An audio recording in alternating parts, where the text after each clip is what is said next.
اینی گپاست. و ما ضلنا الا المجرمون. این گپا را شیخ الاسلام ابن تیمیه رحمه الله در فتاوای خود خوب تشریح کرده.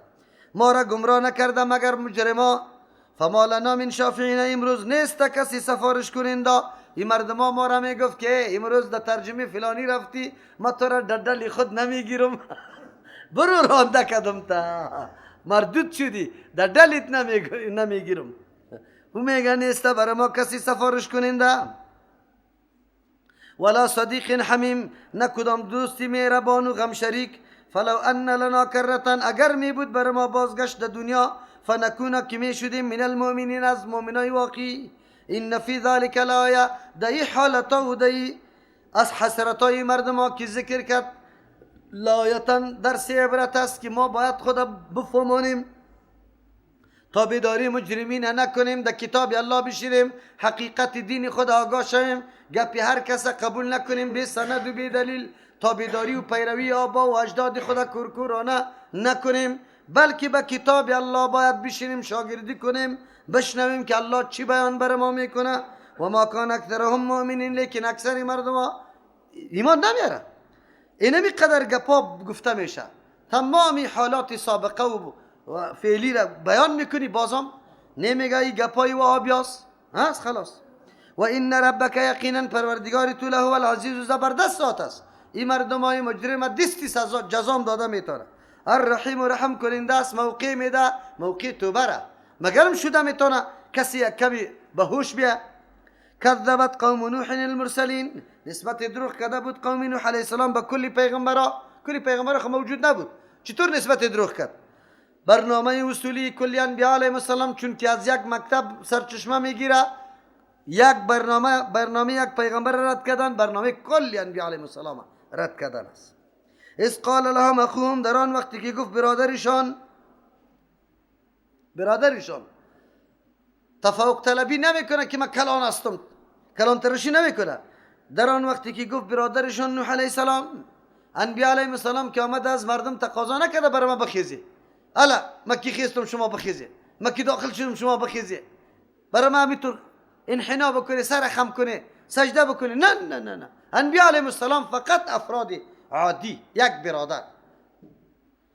مجلس رسول الله صلی الله علیه وسلم، الا تتقون، مرد آدم بیگانه که می آمد، نه مجلس پیغمبر کدام خصوصیت داشت، نه آمدنش نه نشستنش. از همون خاطر آدم بیگانه ایران بود که علی پیغمبر کیست. امروز ادناترین یک مرتبه به کسی ثابت میشه، رئیسا و مدیرا که در دفتر است، خو مامورا برش امبر چه فک استاد میباشه، ما لازم خود چی میکنی که همی صدا کنه که فلان زنگک برش بزنه، باز سعی که وار خطا میده و تو میگی فقط اسرائیل نفسش میگیره. اینطور است. اس قال لهم اخوهم، در آن وقتی که گفت برادرشان نوح علیه السلام، الا تتقون، شما از شرک و کفر خود نگاه نمیکنید. یک مانا الا تتقون، خود از عذاب الله که دیده میروی تان آمده نیست، در صورتی که ادامه بودی امی روشی تانه، امی مفکوری تانه، خود نگاه نمیکنی از عذاب. انی لکم رسول امین، موقف خود بیان میکنه، همونطور نامدهیم، بلکه ما یک مسئولیت دارم، ما برای شما، برای منفعت شما، برای بیان سعادت و کامیابی شما رسول فرستاده شده هستم، از خود نمیگم. امین، بالکل امانت دار، هیچ نوع نقصان در وحی الله نمی کنم. او شما خو میشناسی مرا که چی رقم آدم هستم. فاتقوا الله و اطیعون، به دو چیز همیشه دعوت است در کل تاریخ ها که قدر پیغمبر آمده. دعوت به سوی پذیرفتن نظام الله و به طریقی کی؟ پیغمبر. نظام الله را به طریقی پیغمبر تطبیق کردن، اینجا مطور است. فاتقوا الله، از الله بترسی، به پذیرفتن عقیده یکتا پرستی الله، و اطیعون، تابعداری مرا بکنید در عملی کردن نظام الله متعال.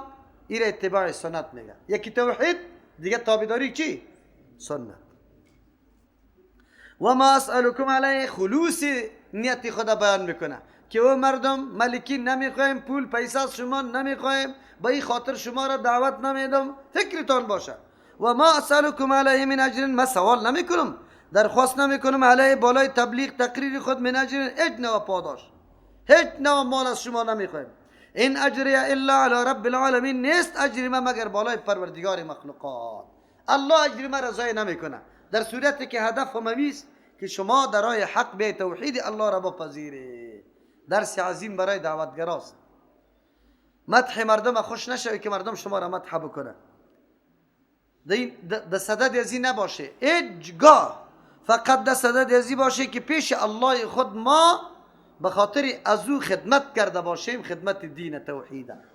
باز شهرت الله خود به خود برد میده، عزت الله خود به خود در پیش مردم، محبت تو را الله در قلب مردم میپرته. هیچ فقط امی اجر که الله برد میده که تو در راه دین الله قبول شده ای، دعوت توحید میدی، امی برد کافی است. و امی نعمت، اینمی افتخار، ای او افتخاری است که هر نوع مشکل انسان توسط چی میتونه دفع میتونه. فاتقوا الله واطیعون، پس از الله بترسی. در سابق الله متعال تقوا به عبارت از شرک نگاه کردن بود، در اینجا از گناه ها خدا نگاه کنی، معصیت الله را نکنی. واطیعون، پیروی مرا بکنی، در نقش قدمی ما بیای، از خود اختراعاتی گپا نکنی، بدعتا را ایجاد نکنی. قالوا آل قوم، برای نوح علیه السلام چی میگه؟ آل تفصیل نسبت تکذیب میکنه که یا قوم خود تکذیب نوح علیه السلام کرده بود. چی رقم تکذیب کرده بود؟ اول سه سخن عالی برشان میگه برای کی؟ نوح علیه السلام. اول همراه تو مردمی با شرافت، تو مردمای کلان نیسته، مردمای سبک هسته، پاجا پوجی را جمع کرده ای. امو مردمایی که شکمش گوشنه است میخواهد گرد تو جمع شوه، شکم خدا پر کنه. حالی هم یک تعداد طالبا را، کسایی که در مدرسه زندگی میکنه، امی دشمنای دینی و امی استعماری تبلیغات میکنه که یا خب برادر خانه کاشانه نداره، گوشنه است، شکم خدا سیر میکنه. ایگه پارا میزنه، نعوذ بالله. در او وقتان به نوح علیه السلام که امرای کسی ایمان آورده بود به نوح علیه السلام وارا میگفتنی پاجا پوجی است. دیگه اعتراضشان از دل خود ایمان نداره یا به خاطر ایمان نامده پالوید. سوم اعتراضشان میگه عجیب است که ما مالدار هستیم، ما فقیر هستیم، هیچگاه ما قطع از وقت جور نمیم، اگر وقتی تو باشه ما هیچ وقت در دین تو آمده نمیتونیم، چرا ما و از با هم نظام طبقاتی را میخواه؟ خو بیایی که قرآن چی میگه؟ قالو میگه نؤمنو لک، یا ما ایمان بیاریم برای تو بگپای تو. واتبعک الارذلون، تابعداری تو را مردمایی کرده که وا سفله است، مردمای ذلیل است، خوار است، کسی وارا هیچ حیثیت نمیده، مرتبه نمیده. ما ایمان سری تو بیاریم. منظورشان است که انگیزه چی باشه؟ بگه تمیز و جدایی طبقاتی را پیدا کنه، ایجاد کنه، مردم تقسیم کنه که طبقه بالا طبقه پایین. انسانیت یک انسانیت است. ان اکرمکم عند الله اتقاکم است. لیکن یا این فکر داره، چرا؟ به خاطر ازی که پیغمبرم بعد نظر ما را بپذیره، پیغمبرم دیگه چیسته؟ بگوید طبقه پرست شو خلاص، تمیز بیاره در بین طبقات. آلی الله متعال برای ما بیان میکنه که بله، پیشوا و کسی که مقتدا باشه باید از پیروانش بشناسی، پیروانش چی کارا را میکنه، کدام را کدام عمل انجام میده، خود به خود معلوم میشه. قال و ما علمی بما کانوا یعملون، جواب سخن اولی از واقعی میگه تو تابعداری تو مردمای رذیل است. نوح علیه السلام برش میگه نیست علم ما بما کانوا یعملون، با آن چیزی که انجام میده. وظیفه ما اصلاح جامعه است، دعوت است به سوی کلگی. ما برای یک قوم که او طبقه بلند باشه، مالدار باشه، اشراف باشه، منصبدار باشه، به خاطر از اون آمدیم. ما منظورم اصلاح عقیده و عمل است از کلگی، اگر شریف است، اگر پایین است، اگر مالدار است، اگر فقیر است، اگر زن است، اگر مرد است، اگر در هر قوم تعلق داره، در جای زندگی میکنه، ما دعوتی مرا چی؟ کیا مال داره یا نداره یا چی رقم مردم است، دعوتی ما خوی نمیگه. پس به سوی حق است و هر کس کی باشه برش دعوت میدم. یک. دوم، این حسابهم الا علی ربی لو تشعرون، جوابی سخن دومیشان میگه این مردم ها از روی دل ایمان ناورده یا فقط شکمای خدا پر میکنه. نوح علیه السلام میگه ما فقط مامور به ظاهر هستیم که ظاهری کسی را ببینیم، باطنی کسی را شک کرده نمیتونیم که راستی تو چی عقیده داری، چی مفکوره داری. هر کس که به اخلاص طرف ما آمد، امرای ما سخنی ما را پذیرفت، دعوتی ما را قبول کرد، نوری چشمی ماست. او طرف باطنی ازی را به الله حواله میکنیم. ما مامور به حساب ظاهر هستیم. این حسابم نیست حساب باطنی از یا الا علی ربی، مگر بالای پروردگارم. لو تشعرون، اگر شما شعور داری، اگر شعور داری احساس داری، خب این گپا به ما معلوم نمیشه، الله میدانه که در قلب از یا چیست، لیکن در ظاهر دعوت ما را پذیرفته و الله برش امی ایمان نصیب کرده. حالی که ما یا شکم پرستی میکنه یا دیگه، این به ما معلوم نیست. و ما انا بطارد المؤمنین، از سومش گفته بود که تا وقتی که مردم را تو ترجیح میدی ما آمدنی نیستیم. نوح علیه السلام میگه اجنبی شما واره بدبختا که یک دم دماغتان کبر و غرور بالا گرفته، نعوذ بالله خدا کلان میتراشه، اینطوری مردم را ما هم کار نداریم. چرا؟ از مردمی که تکبر داشته باشه کار گرفته میشه، مبارزه سرش میشه. خب مردم ها میگه همیشه قدری مرا بکو، بالشت برای ما بمان، ها بگو برای ما تمامی چی دستای مرا بشوی، نان برای ما تیا کو، همینطور. از او خاطر کدام کسا را دوست بگیری. قرآن کریم درس میگه زمانی که ازدواج میکردی از خاندان خوب غریب بگی، از خاندان مالدار و خیلی بگه صاحب طبقه نگید، چرا که او همیشه از تو طلب خدمت میکنه، میگه ما را ناز بده، یک روزم کمک قطعت نمیکنه ده هیچ جایی. اگر مرده شام غلط ده نمیگیره، چرا؟ کالای سفیدش خراب میشه. آلی او خب فقط ده میمانی ده مو تربیه لکس استاد شوه، خاک باد چی هم بکنه بخوره، بعد از اون بروه هنوز یک نامی بدم برد بمانه.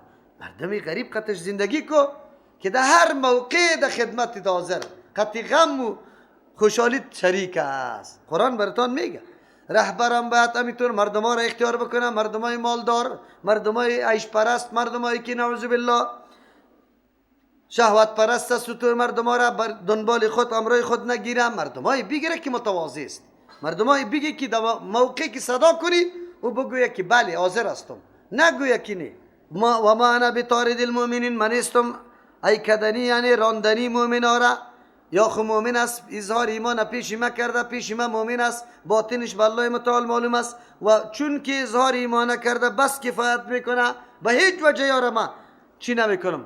این انا الا نذیر مبین، نیستم ما یعنی ما خوی طور نیستم که بدون اذن الله متعال کدام کار انجام میدم، از خاطر ما طور نیستم، بلکه من نذیر مبین هستم. این انا من نیستم الا نذیر مبین، با کمال شفقت بیم دهنده مبین و آشکارا دلایل واضح را ارائه میکنم. عالی برای همه کسا، برای همه طایفه، برای کلگیستم، تنها برای شما خود نیستم. دیدن که نوح علیه السلام انتقادای ازیره نمیپذیره، از یاره نمیپذیره، عالی چی میکنه؟ عالی کار میگیره از تهدید. چی میگه؟ قالو گفتن لئن لم تنتهی، اگر منع نشدی از این سخنایت، از این دعوتایت یا نوحو، لتکونن من المرجومین، خام میگردی تو از جمله سنگسارا، سنگسارت میکنیم بس کو دیگه. قال ربی ان قومی کذبون، نوح علیه السلام خسته نشد، بسیار دعوت داد، 900 سال دعوت داد، شب و روز با جهر و با خفیه. دیدن که قوم نیست، نمیشه جور. قال ربی ان قومی کذبون، دعا کرد دعای شر بعد از اینکه ناامید شده از ایمان آوردنشان. ای پروردگار ان قومی، یقینا قوم ما، کذبون مرا خود نسبت دروغ کرد. بیا علیه السلام شکایت از تکالیف خود نمیکنه که یا الله مرا زیاد داده، اینقدر تکلیفا را دیدیم، اینقدر انجا را دیدیم، بلکه نکته اساسی چی را ذکر میکنه؟ نکته اساسی را میکنه که ایمان تکذیب کرده، دعوت مرا تکذیب کرده، یا الله به هیچ وجه یا راه جور شدن برشان قطعا میسر نیست. چی شو خیر؟ فافتح بینی و بینهم، فیصله کد بین ما و بین از یا فتحا به فیصله کردن، و نجنی مرا نجات بدی و من معی امر، و کسی که امرای مس من المؤمنین، از مؤمنا. الله میگه فنجینا، نجات دادم نوح علیه السلام و من معه امرای از کی کسایی بود، فی الفلک المشحون، در کشتی که پر کرده شده بود از تمام چی؟ خودی انسان ها و چیزایی که مورد ضرورت از جا بود، یک جوره. ثم اغرقنا بعد الباقین، بعد از او غرق کردیم پس از پر کردن کشتی که نوح علیه السلام و قومش بود، دیگرها را باقی را ما کلش غرق کردیم. این فی ذالک، که مقتضای عزیز بودن است، و نوح علیه السلام نجات دادیم. این فی ذالک لآیه، یقینا در غرق قوم نوح علیه السلام، نجات خود نوح علیه السلام و همراهایش، لآیه درس عبرت است، نشانه عظیم قدرت الله متعال است. و ما کان اکثرهم مؤمنین، لیکن اکثر مردم ایمان نمیاره. و این ربک یقینا پروردگار تو له العزیز، و امی الله متعال زبردست ذات است، هر ارادش نافذ شده نیست. الرحیم و رحم کننده است. کذبت عاد المرسلین، نسبت دروغ کرد عادیا کلی پیغمبرا را. یک پیغمبر تکذیب مثل کلی پیغمبرا را تکذیب کردن است. چرا؟ برنامه واحد است، دعوت به سوی اصول عقیده کلشان یک رقم است. از قال لهم اخوهم، در آن وقتی که گفت برادرشان هود علیه السلام، باز برادر است، دلسوز است، خدا بالا نمیتراشه، قطعی مستوای مردم بالکل برابر. الا تتقون، چرا از شرک و کفر خدا نگاه نمیکنه؟ توحید چرا نمیپذیری؟ انی لکم، گپار از جان خود نمیگم برایتان، رسولون پیغمبر هستم، امینون به امانت، یعنی تمامی کوایف زندگی ما برایتان معلوم است که من خیانت نمیکنم. یا در وحی الله متعال امور رقم که برای من روان کرده امور بازگو میکنم. فاتقوا الله، والدعوت ما است که از الله بترسی، شرک نکنه، توحید یکتا پرستی الله را بپذیره، یعنی در نظام الله تسلیم شوه. و اطیعون، تابعداری ما را بکنه، تطبیق نظام الله را به طریقی کی؟ به طریقی ما. چرا که دین همیشه از دو چیز چی می باشه؟ جور شده می باشه، نظام الله و تطبیقش به طریقی پیغمبران. و ما اسألکم علیه من اجر، شما را چی خستم نمی سازم که از پیشتان طلب کنم که الا پیسه بیاری، الا پیسه بیاری. آلی خود که اگر در سلفی شدی، آلی دیگه آرام نمیمانه، میگه بیا چنده بدی، اینی کار بکن. پیغمبر ها تو نمیکرد. و ما اسألکم، بیان خلوص نیت خود به مردم خود میگه، هر گونه توقع را از خود رد میکنه، میگه درخواست نمیکنم، طلب نمیکنم از شما علیه در مقابل تبلیغ دعوت ما من اجر، هیچ نوع پاداشه. این اجر نیست پاداش ما الا علی رب العالمین، مگر بالای پروردگار مخلوقات است، او برم پاداش میده که پاداش آخرت است. اتبنون بکل ریع، کدام کارایی که ناشایسته است عالی چی است؟ هود علیه السلام برش بیان میکنه. اتبنون، یا شما جور میکنه بکل ریع، در هر سرزمین بلند، در هر تپه، یا دره که در بین دو کوه است، اصل که تپه است، آیتا بناهای چی را؟ بسیار بلنده، بناهای خیلی چی را؟ بلنده. یک، یا جور میکنه اتبنون بکل ریع، در هر تپه شما جور میکنه آیتا بنای قومیت، نشان قومیت بلند میکنه. نشانه قومیت، قوم پرستی را بلند که در آیسته در دین ایران این نیست. یک، دو ترجمه. سوم ترجمه، اتبنون شما جور میکنه بکل ریع، در هر تپه و زمین بلند، آیتا منارهای خیلی، بلدنگای خیلی بلند، مجلله، تعبثون، از روی چی؟ هوا و هواس بازی میکنه دو، خلاص. حالی تو یک فامیل هستی، یک فامیل چقدر منزل است؟ والا خانه ما 15 منزل است. چی میکنی 15 منزل را؟ از این معلوم میشه که از مورد ضرورت چیزی اضافه را جور کردن، این راستی هم که سرمایه خود غرق کردن است. چقدر پول دی بلند منزلا مصرف میشه و خودش چقدر نفر است، همونطور بیفایده افتاده میباشه. در جای از که او را مصرف میکنی، مسجد جور کن، مدرسه را جور کن، پل جور کن، چاره بکن، با مردم با چیست مخلوق الله خدمت کو. و تتخذون مصانع، شما جور میکنی یعنی میسازی مصانع، قصرهای محکم، پرتکلفه قصرهای محکم. اینقدر چونکاری میشه تو میگی که دیگه این آدم هیچ نمیموره، 100 سال میگه سرش تیر شوی باید خراب نشوه. یک مانا. دو مانا، و تتخذون مصانع، شما جور میکنی حوزا را دو بلدنگ هایتان، مصانع حوزا میگه، هر دو مانا درست است. لعلکم تخلدون، بخاطر گویا که شما چی میشه؟ جاوید خواهید بوده، همیشه در اینجا بوده، حالا که شما خب بیروید. عمرتان چقدر است؟ در اینجا پرتکلف یعنی بلدنگ های پرتکلف است. شما امروز ببینی یک تشناب چقدر مصرف داره که مردم جور میکنه، چقدر کاشیر تا سر دست سقفی از دور چی جور میکنه. چرا این مصارفی به جا میکنی؟ کفاف زندگی چقدر برای انسان مناسب است، چقدر کفاف میشه. و اذا بتشتم جبارین، وقتی که شما گرفتن میکنی، یعنی مردم هم میگیری بدون کدام جرم، یا بتشتم مؤاخذه میکنی میگیری، بتشتم جبارینه میگیری او را به مثل که یک چی باشه، هیچ حدودی قانون مراعات نمیکنی و دستی همونطور بی جرم مردم میگیری، ظالم است، به ظلم میگیری. یک مانا. و اذا بتشتم وقتی که شما حمله میکنی، بتشتم حمله میکنی جبارینه در حالی که هیچ نوع لحاظ قانون و آبرو و عزت نداری، خلاص بی عزت میکنی مردم. فاتقوا الله و اطیعون، از الله بترسین، نکنی کارهای غلط و نادرسته و اطیعون ده تمام احکام یا نصیحت هایی که من میکنم شما تابعداری مرا بکنی، در بدر استی کارا را نکنی. واتقوا الذی امدکم، بترسی از ذاتی که امدکم شما را کمک کرده، بما تعلمون، به اون نعمت ها، به او دارایی ها، به او اسباب زندگی که شما خود میدانی چقدر اسباب الله براتان داده.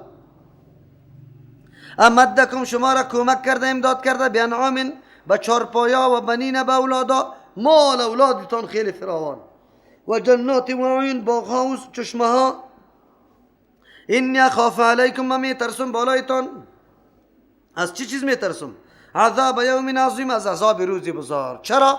این نعمت های الله دنبال خود چی داره؟ عاقبت خراب هم داره. چرا که شکرگزاری درست نعمت های الله نشوه، باز حتما انجام عاقبت خیلی خراب است. شما بسیار در حالت خرابی قرار داره.